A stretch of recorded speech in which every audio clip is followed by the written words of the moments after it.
Okay, so the moon is really, it's a lot of things, but the main things that you can learn from your moon in astrology are two things. So the moon is your needs and your emotional reactions. Okay, so the sign of the moon is going to tell you the kind of reactions and the kind of needs that you have, and the house in the chart is going to tell you where you're going to demonstrate those needs most and what kinds of things you're going to need surrounding you, basically, to make you feel your best. Because that moon is so essential to keep healthy, because at the end of the day, it is the most basic, like the most basic part of yourself, the moon. Even though the sun is like your ego drive of what you want to be recognized for and things that you hope to achieve in life and your recognition and the way that you express yourself, your moon, I like to think of your moon as like the kind of little baby that you are. Because the moon, the moon is actually the mother. It doesn't necessarily represent babies, but it also does, because without a mother, you can't have a baby, and without a baby, you can't have a mother. So the moon basically tells you what kind of little baby you are. So keep that in mind when you watch this video. So Taurus, if Aries was the big baby, or the littlest, tiniest baby, Taurus is the grumpy baby, because, I don't know, we'll get into that right now. So the moon, like I said, is two things. It's your emotional reactions and it is your emotional needs. So Taurus is ruled by Venus, and Venus behaves very differently in Earth than it does in air, because remember, Venus also rules Libra. So Venus and Earth is very much concerned with terrestrial things and terrestrial comforts, because Venus is a planet of love and graciousness and bringing people together and being agreeable and beautiful. So apply those concepts to material things. So Taurus moon needs beautiful surroundings, comfortable surroundings. They need good food. They need to feel comforted. It is the moon is exalted in Taurus, and I think that is so accurate. It is so, remember that exaltation means that the planet works really well there. So the planet, whenever it's in its home sign, it is very easy to do its work. It's very easy for it to do its work. And when it's exalted, it also is very easy to do what it needs to do. So the moon in Taurus is exalted. So their emotional reactions for Taurus moon people, they're slow to anger and slow to react. They're very patient people, because they're like, think of a bull and how it just works and it goes and it's just doing its thing, and there could be like a little bird bothering it and the bull is just gonna like move its tail or just like huff and puff a little bit and not really do anything. They're very slow to anger and they're very patient. So you're really not going to hear much from them until they actually blow. And when they blow, they blow. And they have a lot of endurance to fight. So when they're fighting with you, you're going to be fighting for a while. They'll basically tire you out. They can outlast anyone, probably more than Scorpio or maybe equal, but they will just keep going and going and going with their fight. Because, like I said, they have a lot of stamina. Their reactions are also very controlled, because Taurus and Scorpio, and probably Capricorn would be the third, they're very repressed and controlled signs.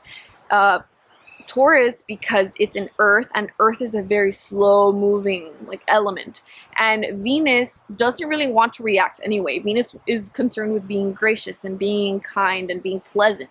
So think about something that doesn't want to move with something that just doesn't really want to upset things. So that is basically Taurus. And the moon there is just, it's very calm, and it doesn't have very just aggressive reactions until you piss it off. But they're extremely stubborn, and once they're upset, they're going to stay upset. And also, once they make up their mind, once somebody really hurts them and really there's an irreparable loss that has happened, they will not go back. They will hate you forever. Ever and ever and ever. They are extremely stubborn about their opinions and their decisions on people. So what do they need? They need comfort. They need stability. They need to feel comfortable, like I said. They need security. They need to know that they're safe with you, that you're not going to leave them, that they can depend on you, because Earth is concerned with dependability, and the Earth represents everything that keeps you alive, basically. So Taurus is concerned with those things, and they very much depend on the people in their life and the things that they have available to them. They depend on those things to survive, and they're completely comfortable. They're completely comfortable, and they're not like really worried about their survival like maybe Virgo would be, because Virgo is mutable. So Taurus is very calm, and they're just like, yeah, I have what I have and I'm comfortable with it. But that's because they are very they just like grab onto it, and that's like their thing, and they won't let it go, like, ever. So that's really important to know too. They can be possessive and of the people in their lives, and also of their things, because things are also really important for Taurus moon people. Their things are just their comfort. So it's very important for them to own things. That's a need for them. They need stability. They need to know when they're going to get their food, when they're going to get sex, when they're going to get a break, when they're going to get everything. They need to have like an idea of how things go, and they really like their routines. They don't really stray away from their routines, Taurus moon. They really need physical pleasure, so food, sex, music, art, etc. Everything, all the five senses, they need to have them engaged, because Taurus rules the five senses, and Venus there, and I mean the moon there, means that they need those five senses to be pleased, basically. They also really need a value system. Taurus really rules our values, and Venus rules what we value, and Venus rules Taurus. So Taurus is very much not self-righteous, but they really need to have a value system to really feel like comfortable in the world. So don't even try to question them on their value system, because they just have it and it's not going to change. They just hold on to their values very strongly, and they usually have really good things that they stand by. They're very down-to-earth people, so just let them have it. They also need to be right. Taurus needs to be right because of that whole value system. They apply their value system to everything. So they have that idea of what's right and what's wrong.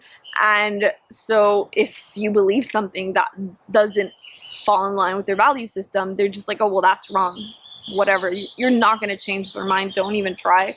The only way that you could get them to change their mind or to change their value system is by showing them peripherally, accidentally, something that kind of messes with their worldview. That's the only way you could do it. You could never like directly try to address that with them. And I don't even think you should try unless they believe something that is truly harming them or others. Just let them have their value system, because it's so important to them and to who they are. You wouldn't want to mess with them.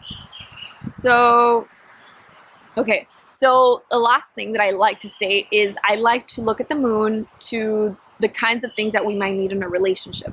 And in order to show me what you need in a relationship, I also like to look at the sign that's opposite of what your moon sign is. So Taurus is, like I said, very comfort, very much in the body and the five senses. So I like to look at Scorpio. So I really feel like a partner who takes them out of their five senses, really puts them into their spirit. That is something that they need. Because I feel that partners that are since partners are represented by Libra, and Libra is the balance, the scales, I really think that we need partners who are balancing to us. Not only give us exactly what we need, but also show us something that we can't see in life on our own accord. So somebody who, for Taurus moon, is going to take them out of their comfort and really get them to explore the deeper things of life. So think of Scorpio things. So that might be beneficial for a Taurus moon. I hope you liked the video, and if you did, make sure you give it a thumbs up. If you want to see more videos, remember to subscribe, and I'll see you in the next video.